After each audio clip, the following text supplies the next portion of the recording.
Bismillahirrahmanirrahim. Assalamualaikum warahmatullahi wabarakatuh.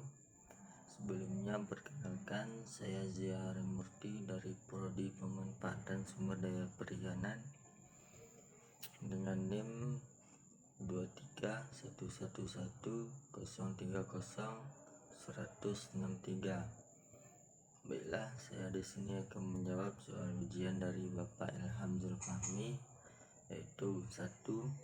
Faktor apa sajakah yang dapat menambah dan mengurangi tingkat keragaman ikan di suatu kawasan perairan? Jelaskan dan sertai dengan contoh kasus. 1. Ikan adalah anggota vertebrata Poikilodermae atau berdarah dingin yang hidup di air dan bernapas dengan insang. Ikan merupakan kelompok vertebrata yang paling beraneka ragam dengan jumlah spesies lebih dari 27.000 di seluruh dunia. Beberapa faktor yang dapat mempengaruhi tingkat keragaman ikan di suatu kawasan perairan antara lain suhu air, kadar garam, tingkat polusi, dan perburuan ikan yang berlebihan. Misalnya, jika suhu air terlalu tinggi, beberapa jenis ikan mungkin tidak dapat bertahan hidup, dan ini dapat mengurangi keragaman ikan di kawasan perairan tersebut. Namun, jika tingkat polusi rendah dan perburuan ikan diatur dengan baik, maka keragaman ikan dapat meningkat. 2. Mungkinkah perubahan lingkungan mempengaruhi sifat genetik dari spesies ikan? Jelaskan dan disertai contoh kasus. Ya, sangat mungkin terjadi karena adaptasi yang progresif bisa terjadi ketika konstitusi genetik suatu populasi berubah sebagai konsekuensi seleksi alam.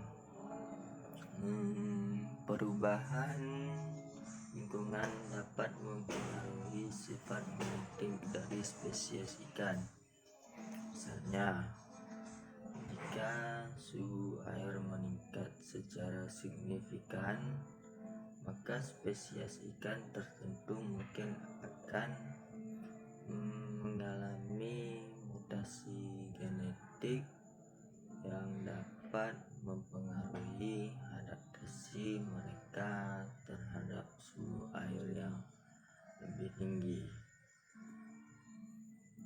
Selain itu, perubahan lingkungan juga dapat mempengaruhi perilaku ikan dan pola migrasi mereka, yang juga dapat mempengaruhi sifat genetik mereka. 3. Mungkinkah perubahan cara makan mempengaruhi struktur morfologi dari ikan? Jelaskan dengan contoh kasus.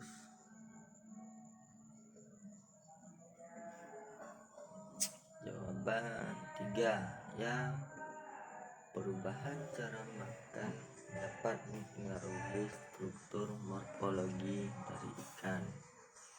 Misalnya, jika suatu spesies ikan berubah makanan dari plankton menjadi ikan kecil, maka mereka mungkin akan mengembangkan gigi yang lebih tajam dan mulut yang lebih lebar untuk menangkap mangsa mereka. Selain itu, perubahan cara makan juga dapat mempengaruhi ukuran dan bentuk tubuh ikan. jenis makanan yang mereka konsumsi. 4.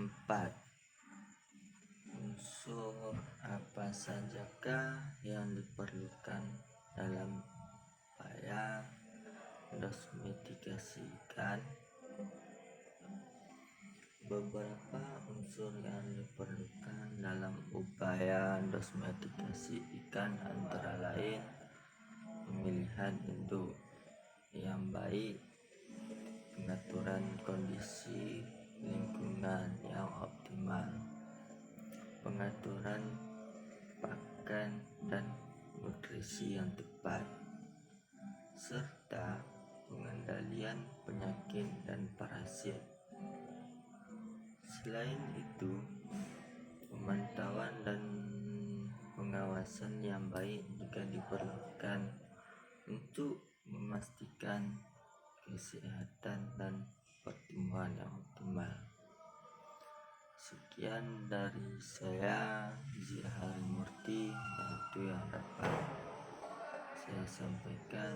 Lebih dan kurang saya mohon maaf. Taufiq wal hidayah.